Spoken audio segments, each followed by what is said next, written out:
Cashflow Diary Podcast, episode 129. Welcome to yet another exciting episode of the Cashflow Diary Podcast, the podcast that teaches you insider tips, tactics, and strategies for creating leverage streams of cash flow into your life. Learn from top-performing entrepreneurs, business owners, investors, and thought leaders from across the globe as they share their secrets to success. Like what you learn on this and other Cashflow Diary podcast episodes? Go to learninvestingnow.com and sign up to receive powerful tips and information that will help you succeed as an entrepreneur and investor.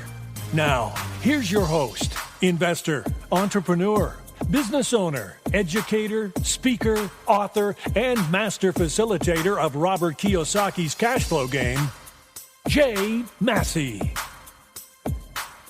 Okay, sports fans, welcome one more time to another episode of the Cashflow Diary Podcast. I am Jay, your host. I'm glad that you guys are here. As you can tell, we're going through many different types of entrepreneurs. We've been doing this for a while now, and I'm hoping that you're learning about many different facets of your own business as you go out there to build.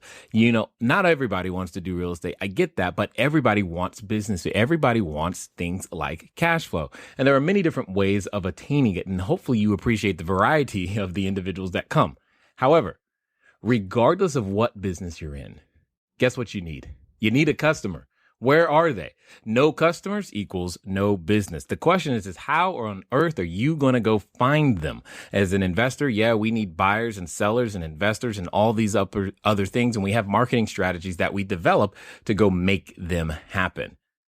But what if you had a way to find exactly the person that you're looking for when you wanted them, and you could make that happen intentionally? I think today's guest is going to do his best to help you and I understand how to make all of those things happen on demand, dare I say, and most importantly, give you some insights to the person you need to become in order to grow your business to that level that you're currently looking for.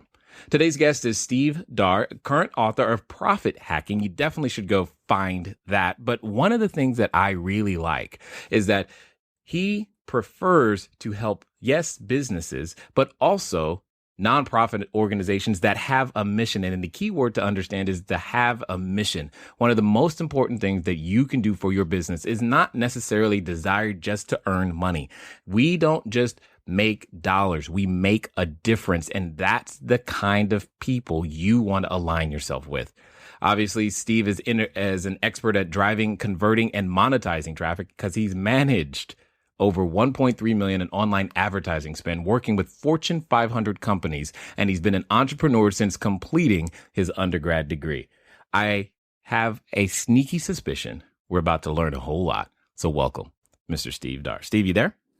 Yes, I am. Thank you for taking the time to invest here. I definitely appreciate it when anyone who knows anything about anything decides to give to our audience. One of the questions that I often start with is I look at today, and I look across the landscape of entrepreneurs and I think, man, we're going around, we're saving people, changing lives. And today's entrepreneurs are very much like yesterday's superheroes, the Batman, the Spider-Man, the whatever, they went around and saved lives. And occasionally they, dressed up a bit to go and do that. Yet every superhero has an origin story. They started some way, maybe it's their planet exploded or their parents died or whatever.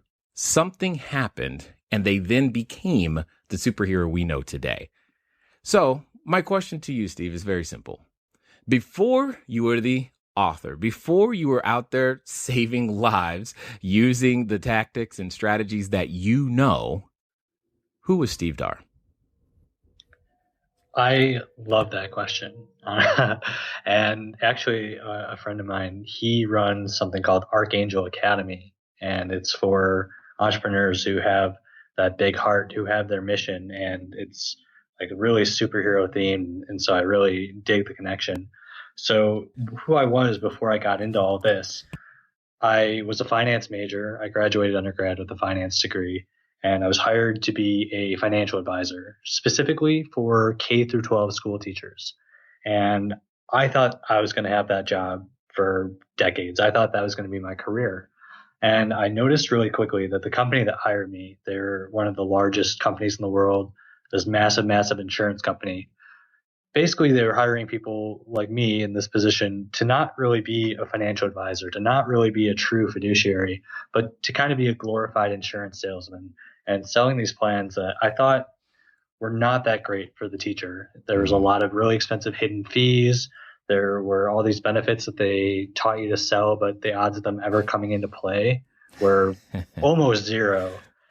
And I was like, and I actually did the math and I realized that about $3 billion each and every year was being taken from teachers' retirement accounts and put basically to the bottom line profits of massive insurance companies. So that was kind of my origin story. That was like the point where I was just so outraged and incensed. And I was like, I need to do something to help give teachers access to better financial information. So I left that job, started my first business at 22 to do exactly that. And it was an epic, massive failure. Nice. And yeah, it was impressive, to be honest. And but it so I was a finance guy, right? And I knew nothing about sales and marketing. And it became abundantly clear early that if I was going to be successful with helping teachers or with any business I was ever going to start, I needed to master sales and marketing. And so that put me on a path that I've been on for over 4 or 5 years now, where I don't think I've gone more than a day without opening up a book, getting on the phone with someone who's an expert and just trying to pick their brain, going through paid courses, going to seminars, whatever I could do to increase my library of knowledge and then apply it and test it and get better over time, has brought me to where I am today. Yeah. And you know, what's interesting about what you say is that no matter what specialized knowledge we may have, and of course, there's lots of specialized knowledge out there. Even if you say, ooh, I want to be a doctor, great. You have a choice. You can either go work like with the big hospitals who have already figured out their sales and marketing, or you've got to start your own private practice. And guess what? You're going to eventually end up in a situation where you're like, I need more clients. I need more patients. I need more something. And then you're hit with this roadblock. I think every entrepreneur runs into that. So here's a good question then. When you were faced with that question the first time and you realized, hey, I got to sell stuff and find people to sell stuff to, what was the first thing you did? So the first thing I did is I went out and I talked to people who were successful financial advisors who had their own business or had their own RIA, the registered independent advisory firm, and also specifically people around the country who catered specifically to teachers and as financial advisors. And I asked them, how did you get started? Where did you learn how to be able to market and sell?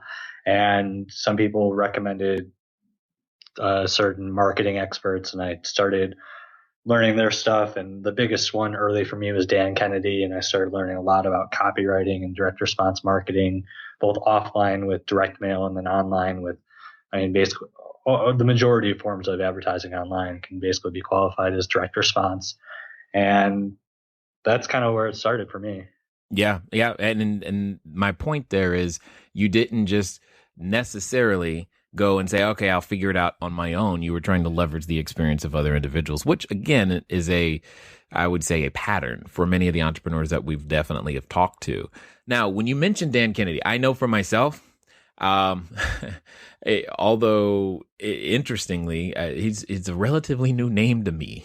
So tell everybody, because it probably could be a new name to everyone else as well, but you hear it a lot, and there could be a number of individuals, who are wondering, well, who is Dan Kennedy and why is that important?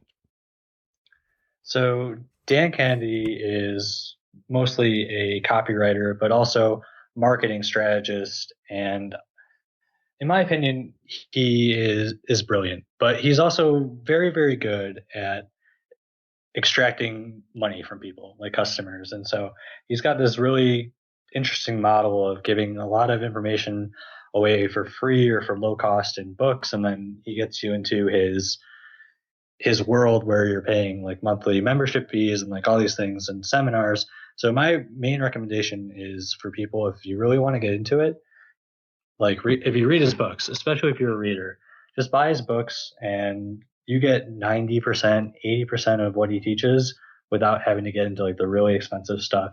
And that's something that you mentioned about picking the brains of other people. And that's kind of the theme that you see of entrepreneurs for me. And it might not be true of everyone. I feel like books are the highest ROI thing that you can learn from. People will pack hundreds or thousands of dollars worth of information that they would teach in coaching or in seminars and sell it for $20, $30. And you're getting someone's, like, for example, with profit hacking, it's the combined knowledge of over 4 or 5 years of me spending hundreds of thousands of dollars, spending thousands of hours, accumulating all this marketing knowledge. And then I took the time to distill it and refine it and make it as accessible and easy to understand as possible. And in an hour or two of reading, you're picking up the most important things I've learned over the last 5 years of my life. Like, you can't really get too much higher ROI of your time than that. No, I am in 100% agreement. Is that it's the least expensive way to get all of that experience in a short period of time. And you know, for me, the same thing happened with the book and that's why it's in audio. That's also why it's an ebook. That's why it's on iTunes and Audible, everywhere. You have no excuse for not being able to get it, and it's all there. So let's talk about, this idea of profit hacking. I like the concept, by the way. Great title. So those things are definitely true, because one of the things that you mention is that there's a way to, quote unquote, double profits using tiny tweaks that take minutes to implement. Now, I am not the most tech savvy person on the planet, but I'm not foreign to computers either. However, learning this online marketing, paid media thing and getting introduced to all of the acronyms between CPA and CTR and CPC, I'm just like, can someone just help me with all of this? What exactly would you say is those abilities to find those individuals? How does one even get started with what you do and what you're talking about here? Sure. And so, of course, there's the alphabet soup of the internet where there's all the like SEO and CPC, PPC, there's a million of them. And so it's so easy to get lost in the woods, right? With online business or even offline business. But if you really want to make everything simple, you want to zoom out and look at it from the 10,000 foot view, there's really only 3 things that you can do to increase your profits. You can increase your traffic, whether that's visitors to a website or people that come into your leasing office or inbound calls from customers. You can increase your conversion, the percentage of those visitors, that traffic that buys or subscribes or signs up or whatever it is that your goal is for them to do. And then lastly, you can increase your economics, which is the amount you earn per customer, whether it's getting people to spend more for your product or service, or you get them to get them on some sort of recurring subscription or membership thing. So they're paying you month after month, or after your original engagement, they buy more stuff. And so whatever it is that you make a customer more valuable, those are the 3 things that you can work within to grow your business. And what a lot of people do, especially online, is they focus an inordinate percentage of their time and efforts and investment into the traffic side of that equation. And the argument here is that is actually the least efficient, the lowest leverage way to grow your business. Because there's a lot of leverage in small numbers. So let's say you get 20,000 visitors a month to your website and you convert 2% of them into customers. Which way seems like the faster way to double your business? Going from 20,000 to 40,000 every month, or converting 2% to 4%? Right. Okay, keep going. I'm learning. I mean, this is real. That's actually a real issue. What's interesting is,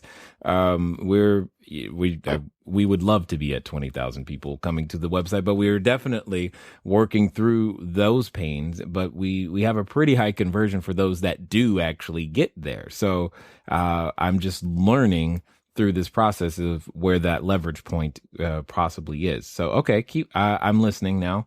Once you, I guess, as you go through that process, then what you're really saying is that traffic isn't the issue? So a lot of times you don't have a traffic problem. You have a conversion and or an economics problem.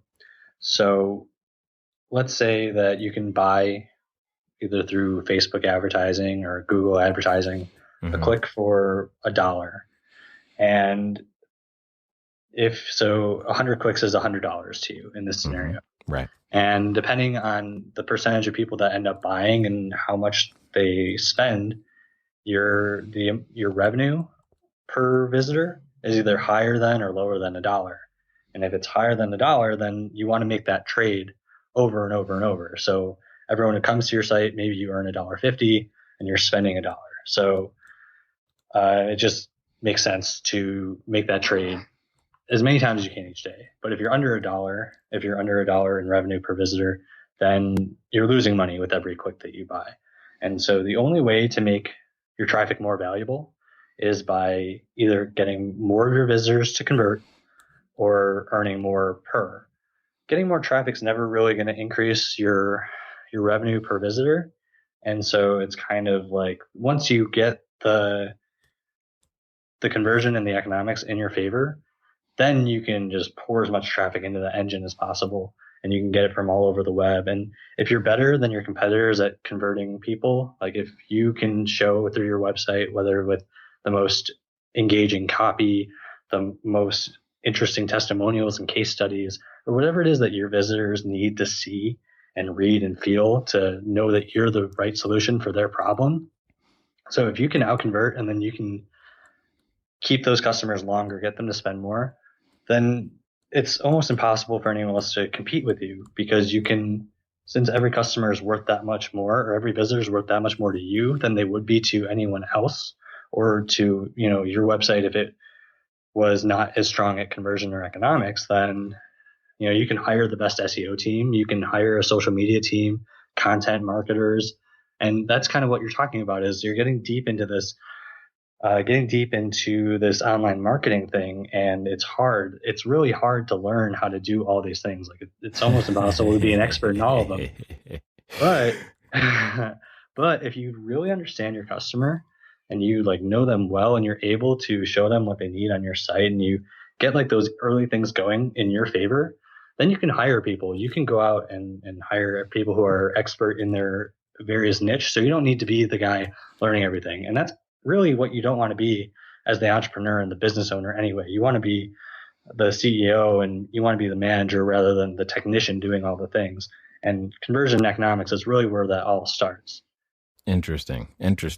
And the funny thing is if people could see me right now, they would see me filling up my notebook I'm like, oh, that makes sense. Oh, that makes sense, because I know some of our conversion statistics, on some of our things. And I'm like, okay, I see what he's saying. So we have one particular sequence that, takes, at least on cold traffic, it's about 1.8%.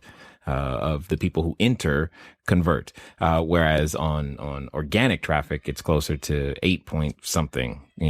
It's just completely different. And what you're saying is, all right, instead of necessarily going out there to go take the traffic from, say, and I'm just making up numbers right now, 10,000 people a day or whatever, instead of focusing on that, what you're saying is figure out how to take that 1.8 and turn it into 3.6 or 4 or 5. And you don't necessarily have to figure out the traffic thing. But even if you do figure out the traffic thing, what you're really saying is you can do both of those to gain even more leverage. Am I close?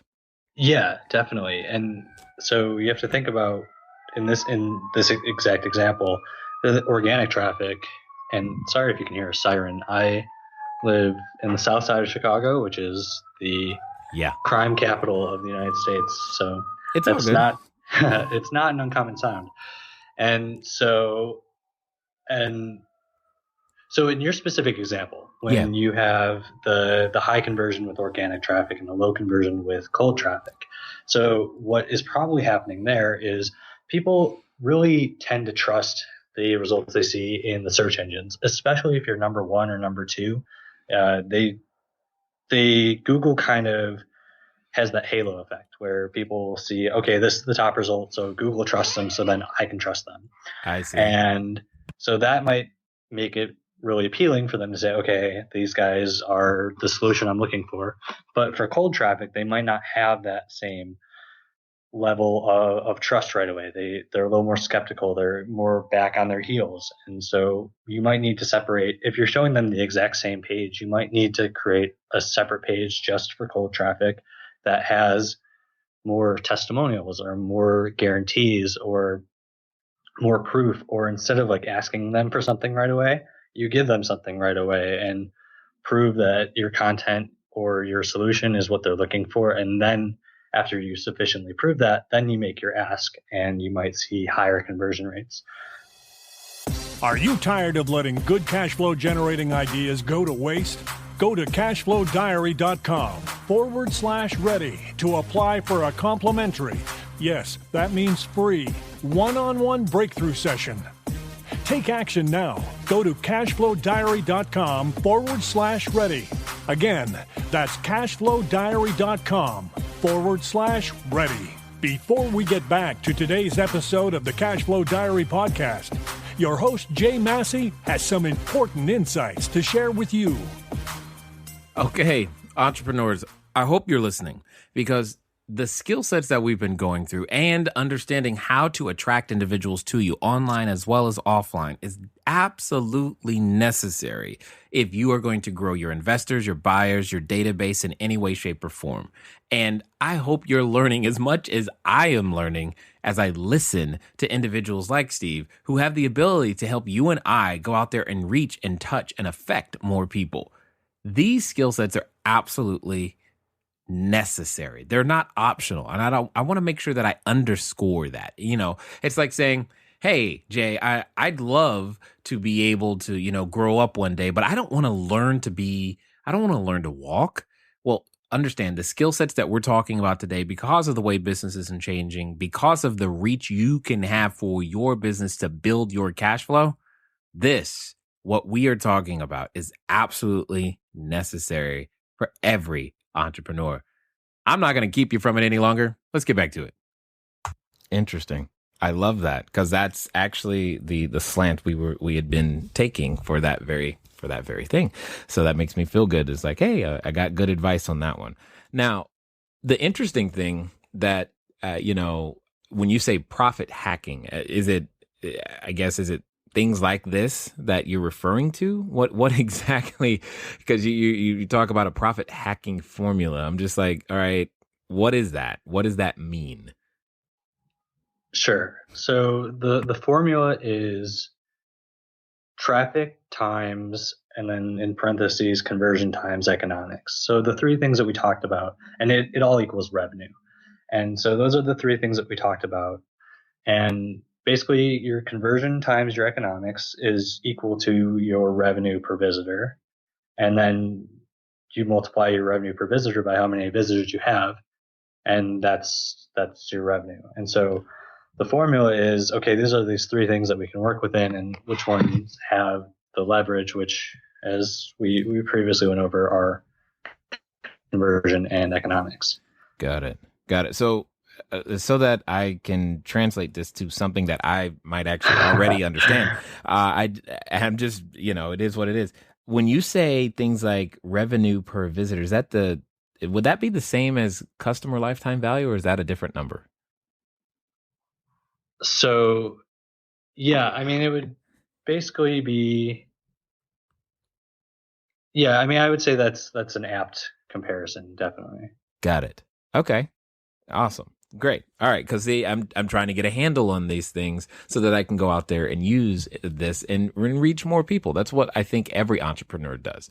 Now, how did you manage? Because something else that I found interesting is how did you manage to get to, because $1.3 million in online advertising spend? First of all, that sounds like how, and and then second, working with Fortune 500 companies. It's like, really interesting. Those two things, the idea of, Ford trying to do direct response marketing seems interesting to me, simply because I don't buy a car that frequently. Totally. So they're actually tied together. So after my teacher's original venture in entrepreneurship with the teacher's finance stuff, by the time that I kind of started to really figure stuff out and I could be effective and a dangerous marketer, so to speak, I had spent myself broke and beyond broke, and to the point where I was in debt. So I took some time off of my entrepreneurial path and got a job at a marketing agency, and their clients were Fortune 500 level companies or very large companies that were just below that size. And I was managing their marketing campaigns. I took all the knowledge that I had learned over the past couple of years working to make my business float, and ultimately flopped, and applied that for these companies. And it was really, really valuable, because when you have huge budgets like 50,000, 100,000 plus a month for an individual company, you get to run so many tests, you get to see so much data come in, you learn at an accelerated rate. And so I took that time at that company to get a ton of hands-on experience, as well as continuing to read about a book a week and continue to grow my knowledge outside of it. And then when I pulled myself out of debt and I had done enough work for these companies, I felt ready to take a second stint with entrepreneurship. And I left my job about a year ago. And it's been going a lot better the second time around. Awesome. That's good to hear. And oftentimes, because I've said this before with people, I was like, look, you do your first deals for experience, not profit. And then later you get the profit from your experience. And it sounds like you're doing that very thing. I have a question, though. When you're working with those large companies, all right, 50,000 a month, great.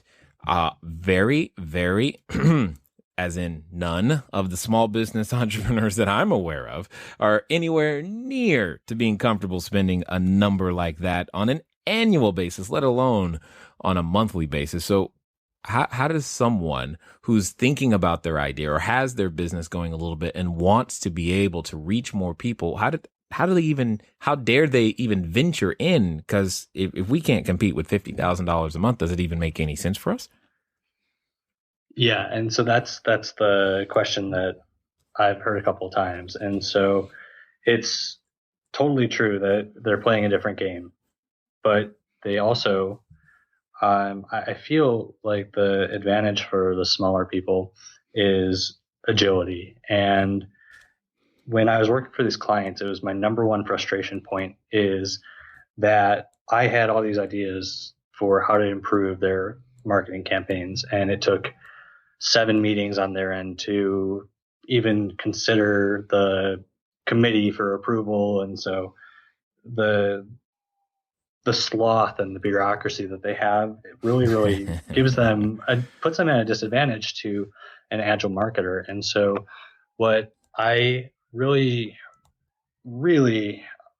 recommend for small business owners, especially people who are starting out, is to just get out there and test. And so it's so easy to get stuck in the middle and think about like, oh, could I do this? Or like, is this going to work? And it's easy to use a lot of your time and your energy without investing your money, and just to get proof of concept and see if something works. And so even if you have a really small budget, to put towards some paid traffic and get some numbers in and see, okay, am I close? Are people responding to this? Or am I really far off? And that information is worth its weight in gold, because then you can either realize, okay, I need to pivot or tweak, or maybe even get into a completely different line of something to get my cash flow, or I'm onto something. Right. And you can pursue that further.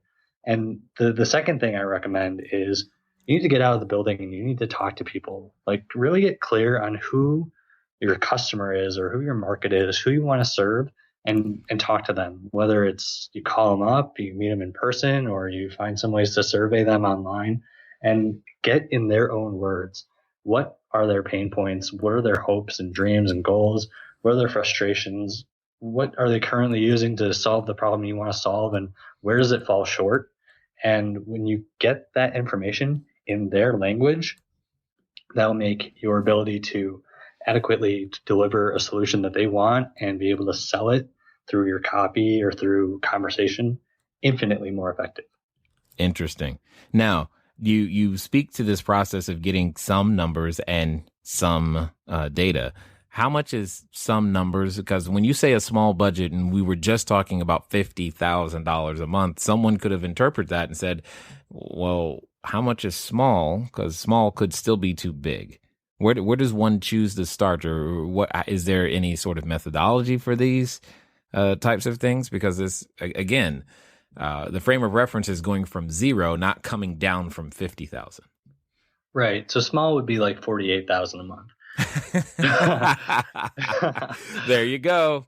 That's exactly what I was trying to prevent right there. That's awesome though.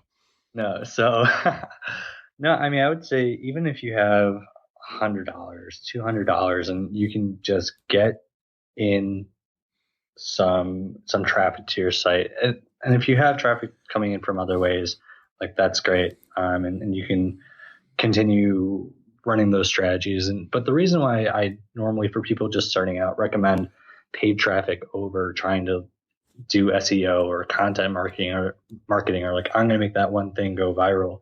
Like those are, it's hard. It takes a long time to really rise up in the search rankings or to build a social following or those things. It takes a lot of investment of time and energy.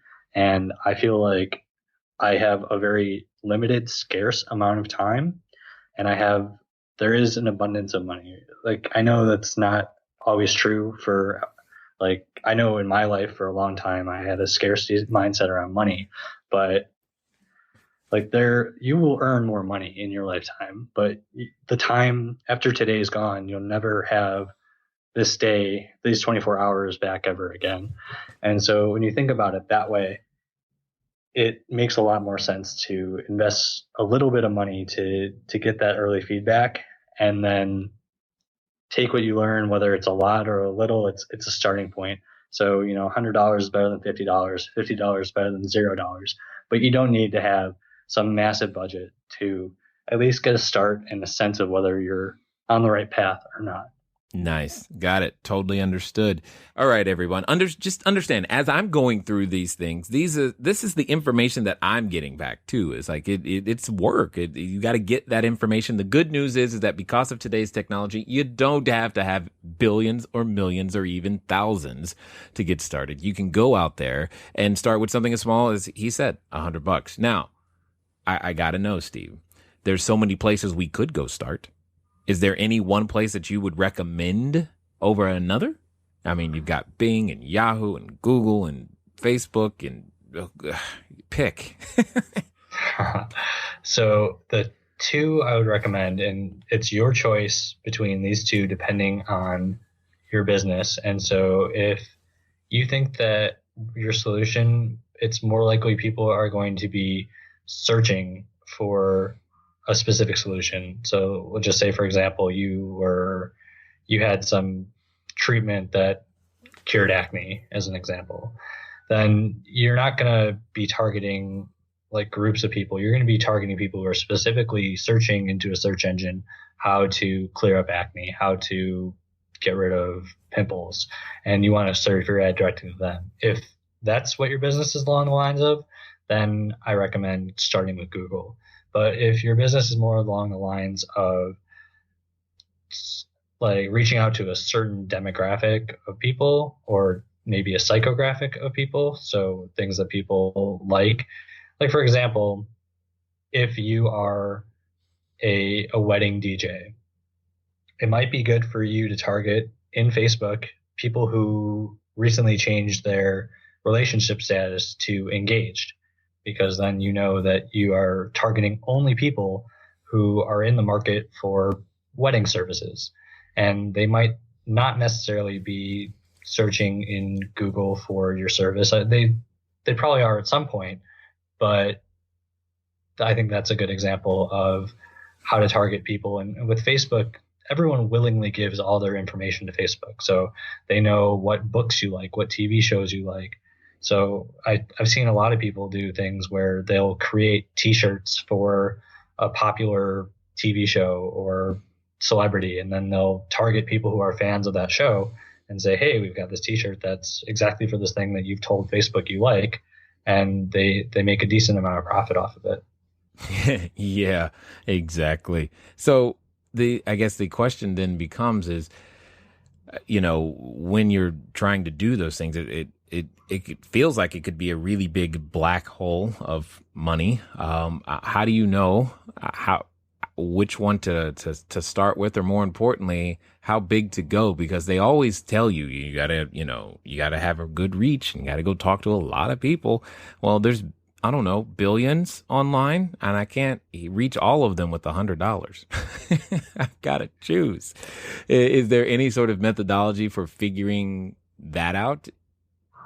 So especially with Facebook, my recommendation is to keep your budgets pretty low, so you can't spend more.